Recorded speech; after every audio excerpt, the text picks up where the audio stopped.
আসসালামু আলাইকুম। হ্যালো বন্ধুরা, আশা করি মহান আল্লাহর কৃপায় ভালোই আছেন। অন্যান্য ধর্মাবলম্বী ভাইদেরকে জানাই ধন্যবাদ। দেশীয় প্রবাসী যে যেখান থেকে আমার এই ভিডিওটি দেখছেন সকলকে জানাই আন্তরিক প্রীতি ও শুভেচ্ছা। আজকের ভিডিও বিতর্কিত পুরুষের জন্য, স্ত্রীর কাছে যারা বিতর্কিত হয়েছেন, আজকের ভিডিওটি তাদের জন্য।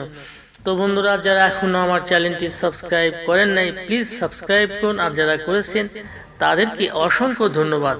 আগের যুগের মানুষরা বনাজি ওষুধ সেবন করতেন, যে কারণে তাদের রোগ প্রতিরোধ ক্ষমতা ছিল অনেক বেশি এবং সহজে তাদের শরীরে কোনো রোগ হতে পারত না। কিন্তু এখন আমরা ওয়ান টাইম ওষুধের প্রতি বেশি আসক্ত, যে কারণে অল্প বয়সে অল্প সময়ের মধ্যে আমাদের রোগ প্রতিরোধ ক্ষমতা কমে যায়, যার দরুন আমাদের শরীরে বিভিন্ন জটিল রোগ এসে বাসা বাঁধে। তো বন্ধুরা, স্ক্রিনে যে গাছটি দেখতে পাচ্ছেন, গাছটির নাম ডোফরা, অনেকে বলে কাইসা।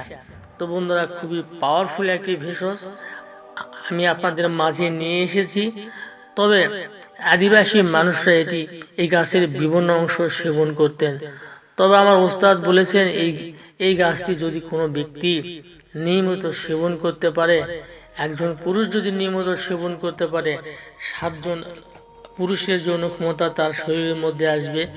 খুবই পাওয়ারফুল একটি ভেষজ। তো বন্ধুরা, যারা স্ত্রীর কাছে লজ্জিত হয়েছেন, বিতর্কিত হয়েছেন, তাদের জন্য আজকের এই ভিডিওটি খুবই কার্যকর। তবে গত ভিডিওতে একটি কথা বলতে ভুলে গিয়েছি, যাদের পেনিসটা দুর্বল, শক্ত হতে চায় না, তারা যে একটি কাজ করবেন, 1 কাপ গরম পানিতে 1/2 চামচ লবণ মিশিয়ে পাতলা কাপড়ের ন্যাকড়া দিয়ে লিঙ্গতে সেক দিবেন। এভাবে প্রতিদিন একবার করে সেক দিবেন, মোটামুটি 21 দিন। তো বন্ধুরা, যারা দুর্বল হয়ে গেছেন এবং অল্প সময়ের মধ্যে বীর্য বের হয়ে যায় এবং স্ত্রীর কাছে বেশিক্ষণ সহবাস করতে পারেন না, তাদের জন্য এই ভেষজটি খুবই কার্যকর।